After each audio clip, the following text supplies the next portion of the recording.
Hello, hello les amis vierges, ascendant vierge ou signe vénusien en vierge, c'est-à-dire si vous aviez la planète Vénus dans le secteur de la vierge au moment de votre naissance, cette guidance est pour vous une guidance sentimentale et relationnelle pour le mois de mai 2022. Je rappelle que ça peut vous parler de relationnel car on n'a pas tous une vie pleine d'intrigues sentimentales, donc ça peut nous parler aussi de cet aspect de notre vie.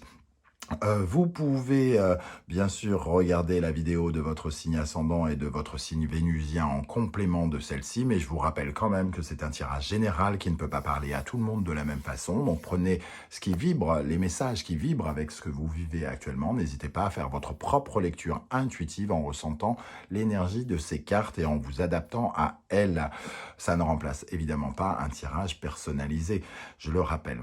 Dans la barre d'infos, vous retrouverez les différents liens qui vous guideront vers les guidances que j'ai effectuées pour le signe de la Vierge, notamment la bonne surprise du mois de mai 2022, la guidance générale et la guidance message de vos guides. Pour terminer, vous trouverez également mon adresse email si vous désirez des renseignements pour les tirages personnalisés. On commence tout de suite avec l'énergie principale qui vous accompagnera au mois de mai 2022 dans le sentimental et relationnel. Nous avons ici le battleur, un nouveau départ, un nouveau commencement. Vous avez, entre guillemets, la magie entre vos mains, la possibilité de commencer quelque chose de nouveau. On voit avec ce battleur qu'il a tous les outils sur sa table et notamment la coupe des émotions. Le savoir ici avec l'épée, les deniers pour concrétiser et les bâtons pour passer à l'action. Mais tout dépend de ce qu'il en fera. Il peut tout à fait ne rien en faire ou alors mal les utiliser.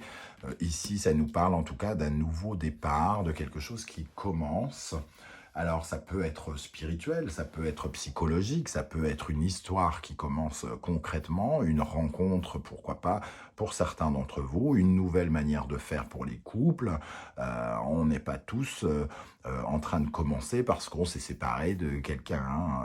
Voilà, le battleur nous parle de manière très très différente aux uns et aux autres. On va regarder maintenant avec l'oracle, les runes. Nous avons Winjo, qui nous parle de la joie, hein, donc quelque chose d'heureux qui arrive vers vous. Wunyo, pardon, hein, j'ai mal prononcé, Wunyo, qui nous parle de bonheur, de plaisir, voilà, de quelque chose, d'un nouveau départ exaltant, qui nous parle aussi d'événements extérieurs, peut-être sortir, voir du monde. D'ailleurs, en dos de deck, nous avons Manaz qui nous parle d'humanité, et on voit ici un concert, par exemple. Hein. Donc, voir du monde, s'ouvrir, ouvrir son réseau, s'ouvrir au monde, entre guillemets, hein, ici, ça peut nous parler aussi de quelque chose, d'une évolution inattendue de quelque chose, mais qui est, on va dire, somme toute la bienvenue. Voilà, alors une très très belle énergie ici de fête, hein, entre guillemets. Pour vous les amis vierges, à quelle énergie vous allez tourner le dos ce mois-ci? Nous avons le magicien, donc la même carte ici, mais en négatif ici, cette carte du magicien nous parle finalement de notre difficulté peut-être à commencer les choses. Hein. Ici, on avait peut-être de mauvaises, entre guillemets, de mauvaises pensées concernant les couples, une certaine forme d'indécision sur notre vie sentimentale et affective et relationnelle.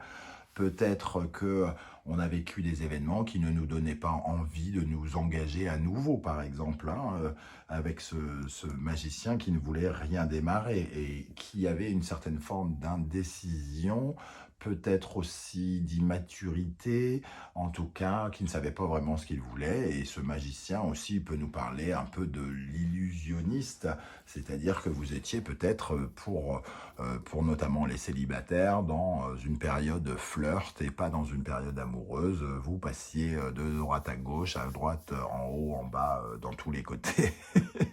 Et vous vous êtes, entre guillemets, peut-être beaucoup amusé. Et ici, il est peut-être question de passer à quelque chose de plus sérieux, peut-être plus relationnel, qui vous engagera en tout cas un petit peu plus, qui engagera votre potentiel, vos capacités d'une meilleure façon, en tout cas. Quel est votre état d'esprit pendant ce mois? Le chariot, en effet, vous cherchez à avancer, en tout cas à être dans le mouvement. Donc peut-être que vous démarrez de nouveaux mouvements, vous sortez peut-être de votre grotte après une période d'isolement, une période de deuil, pourquoi pas pour certains d'entre vous, une période qui s'est clôturée, quelque chose qui s'est terminé. Ici, pour certains vierges, on peut nous parler d'un déménagement en couple, hein, pourquoi pas, un nouveau départ avec une nouvelle maison, et donc de nouveaux projets sentimentaux ou relationnels, et la possibilité de faire éventuellement de nouvelles rencontres en bougeant, donc peut-être en sortant, comme nous le disions il y a quelques instants. On va compléter ce chariot pour vous, les amis vierges. Qu'est-ce qu'on a sur le chariot pour les vierges dans le domaine sentimental relationnel au mois de mai 2022 avec le chariot? La tempérance. Alors, pour moi, ici, il y a une certaine forme de libération et de renouveau, hein, encore. On retrouve ce renouveau, on repasse dans le mouvement. Pour moi, quelque chose comme ça, on s'est un peu soigné et on avance. On reprend le mouvement, on avance vers quelque chose de plus épanouissant pour notre vie sentimentale et relationnelle. On est quelque part en paix, hein, avec tempérance aussi, hein. On est prêt comment dire, on est assez équilibré à nouveau peut-être pour appréhender à nouveau la vie sentimentale, les rencontres, les autres. Alors qu'est-ce qu'on a avec le chariot et tempérance?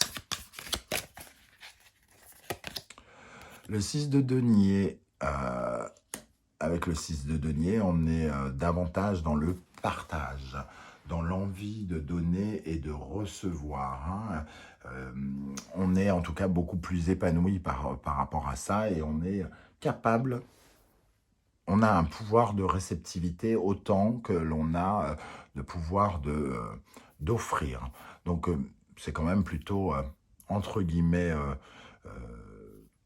favorable, hein, pour faire des rencontres si vous êtes célibataire. C'est-à-dire vous êtes prêt à réouvrir votre cœur, j'ai l'impression, hein, pour certains d'entre vous. Et avec cette joie, peut-être que ça peut donner des résultats. On va le voir avec la suite du tirage. En face de vous, ou alors soit votre partenaire, soit la personne qui vous attire. Ici, qu'est-ce qu'on a? Nous avons le diable. Alors le diable ici, il nous parle peut-être justement de quelqu'un qui est extrêmement attirant en face de vous et qui pourrait, entre guillemets, vous solliciter ou en tout cas vous attirer. Il y a aussi chez ce diable une envie de profiter, hein, des plaisirs de la vie, de s'amuser, de jouir de la vie, hein, d'une façon générale. Il y a de la passion, de la fascination, une certaine forme d'emprise aussi. Donc peut-être que ça peut nous parler pour certains d'une passion, hein, de tomber amoureux d'un personnage extrêmement attirant, notamment physiquement, en tout cas qui vous attire vous, hein, parce que celui qui attire Germaine n'attire pas André, quoi, entre guillemets. Donc il y a en tout cas quelque chose de très attirant ici. Alors peut-être que vous avez, comme vous avez le magicien à qui vous tournez le dos, peut-être que vous voyez en ce diable autre chose qu'une attirance physique qui ne doit donner qu'une expérience d'un soir, hein, pour ceux qui sont célibataires. En tout cas, le diable nous donne envie de profiter de la vie. Donc, pour ceux qui viennent, par exemple, de déménager, des couples qui sont en train de créer de nouveaux projets ensemble, on a envie d'en profiter un petit peu, d'avoir une période un peu de calme ici, où l'on profite des choses, hein, qui sont autour de nous et que l'on possède. Qu'est-ce qu'on a avec le diable ici pour les vierges dans le domaine sentimental relationnel en mai 2022? Nous avons le 5 de bâton, donc effectivement, il y a beaucoup d'attraction, hein. Il y a ici, le 5 de bâton, c'est quand ça brûle, ça se consume un petit peu, hein, au point que ça peut monter un peu trop haut et qu'on peut un peu se laisser dévorer par les flammes, hein. Donc, il peut y avoir une vraie attirance, mais dans ce cas, il faudra quand même faire un petit peu attention, un peu être sur la défensive, hein, quelque part, parce que les choses pourraient aller beaucoup plus vite que prévu et pourraient vous emmener dans une zone entre guillemets dangereuse, c'est-à-dire être accro, être dépendant affectif ou quelque chose comme ça. Qu'est-ce qu'on a avec le diable et le 5 de bâton ici? Le diable, une fois de plus, hein, donc il réveille en tout cas une certaine forme de désir, mais aussi peut-être des zones sombres, hein, que vous aviez laissées derrière vous. Le 7 de bâton nous dit quand même que vous vous sentez à défendre vos valeurs et qu'il y a une certaine forme d'audace chez vous à avancer vers ce diable, vers ces plaisirs que vous ne vous accordiez peut-être pas précédemment. Comment va évoluer la situation? Nous avons l'amoureux, donc il peut y avoir effectivement de l'amour ici, hein, quelque chose qui naît, une relation qui peut naître avec l'amoureux, une union, une association ou quelque chose en tout cas qui est assez jeune, qui commence. On peut avoir le sentiment à ce moment-là qu'on se complète, qu'on va bien ensemble, que c'est un peu notre jumeau qui nous... oui, une complémentarité. Alors, c'est à ce moment-là, hein, les choses peuvent évidemment changer, mais en tout cas, on est vraiment dans des énergies où on peut commencer à tomber amoureux, par exemple, de cette personne. Et sinon, on nous parle peut-être de décisions à prendre en couple avec l'amoureux ici, des décisions plus ou moins simples pour combler les plaisirs de la vie, pour se faire plaisir ou des choses comme ça. Qu'est-ce qu'on a avec l'amoureux pour les vierges au mois de mai 2022? Avec les amoureux, nous avons la lune.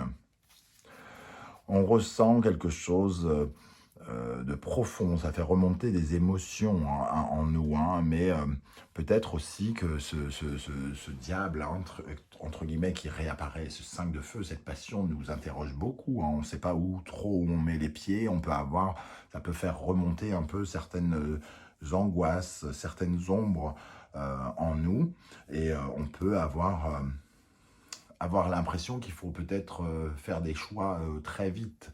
C'est-à-dire, à la fois, on ressent quelque chose de très bien, mais on se dit, est-ce que c'est bien sérieux tout ça? Est-ce que on ne se met pas en danger? Est-ce qu'on ne va pas à un endroit où il ne faudrait pas mettre les pieds? Et on se pose quand même des questions ici. On essaye d'écouter particulièrement notre intuition. La Lune nous parle aussi quelque part du passé, alors peut-être que ça nous parle de faire rejaillir des choses du passé parce qu'on a connu l'équivalent de ce diable dans le passé et que d'un seul coup, ça crée une certaine forme de stress. Alors, quel est le conseil du tarot ici? La justice. On vous conseille en tout cas de prêcher le vrai pour avoir le faux et le faux pour avoir le vrai, de peser le pour et le contre de cette situation et de regarder les choses très en face, de ne pas voiler la face. Et cette personne, oui, est peut-être extrêmement charismatique, extrêmement attirante, mais elle renvoie peut-être des codes par rapport auquel il ne faut pas passer à côté. Il faut bien regarder la situation en face avant de prendre quelques décisions que ce soit. J'ai vraiment l'impression ici. Il faut aussi savoir écouter ce qui est dit sans pour autant tout croire avec cette justice. Il faut être équitable avec vous, être sincère avec vous, honnête avec vous pour prendre cette décision. Au centre, nous avons le grand prêtre. En tout cas, j'ai l'impression quand même qu'il y a une certaine bienveillance dans un premier temps, une certaine forme de respect. Ce grand prêtre a un côté protecteur aussi. On peut le recevoir peut-être par rapport à cette rencontre de très très bons conseils. Et il y a la possibilité d'avoir quelqu'un qui peut nous apprendre des choses, hein. Soit nous apprendre des choses sur cette personne, soit nous apprendre des choses sur notre comportement. Mais le grand prêtre solidifie quelque chose, hein, officialise quelque chose. Il passe à des bénédictions quelque part. Alors, qu'est-ce qu'on a sur le grand prêtre pour préciser ici? Pour les vierges dans le domaine sentimental, relationnel au mois de mai avec le grand prêtre. Le 3 de coupe, donc on est dans l'amitié ici. Peut-être qu'on se dit que cette personne doit rester un ami, ou alors on se rapproche d'un cercle d'amis, peut-être ici, de sortie, qui nous sert un peu de base, hein, de stabilité. On écoute particulièrement les conseils des gens qui sont autour de nous, bienveillants. Il y a en tout cas de la festivité, hein, comme je le disais ici. On ressent en tout cas un moment où on peut profiter un peu peut-être de la vie. Qu'est-ce qu'on a sur le grand prêtre et le 3 de coupe? La roue de fortune, en tout cas quelque chose qui vient, qui est amené à se transformer, à changer, hein, à vous emmener vers d'autres choses, hein. La reine de bâton, ici en dos de deck, nous dit que vous êtes à l'écoute de ce que vous désirez, vous. Et ici, on a le roi de bâton, donc on a quand même un couple. Un couple qui peut nous enrichir. Donc, à la fois, on vous invite quand même à une certaine prudence, hein, d'une certaine manière avec la justice, puisqu'on vous invite à bien regarder ce qui se passe. Et à la fois, on peut avoir quand même deux personnes qui s'attirent l'une vers l'autre et qui peut créer du changement ici. Voilà comment je ressens ce tirage, les amis vierges. Je ne sais pas comment ça va vibrer avec vous, donc n'hésitez pas à me dire en commentaire comment vous ressentez ce tirage. D'ailleurs, j'ai fait de petites modifications. Je ne sais pas si vous allez aimer ou pas, n'hésitez pas à me le dire. Je serai heureux de vous lire et de vous répondre. Et si vous aviez quelques secondes à perdre en likant cette vidéo, en vous abonnant et pourquoi pas en partageant sur vos réseaux sociaux, je vous en serai très reconnaissant. On se retrouve très très bientôt avec de nouvelles aventures et notamment une guidance professionnelle. En attendant, merci d'être là les vierges et à très très vite. Ciao ciao.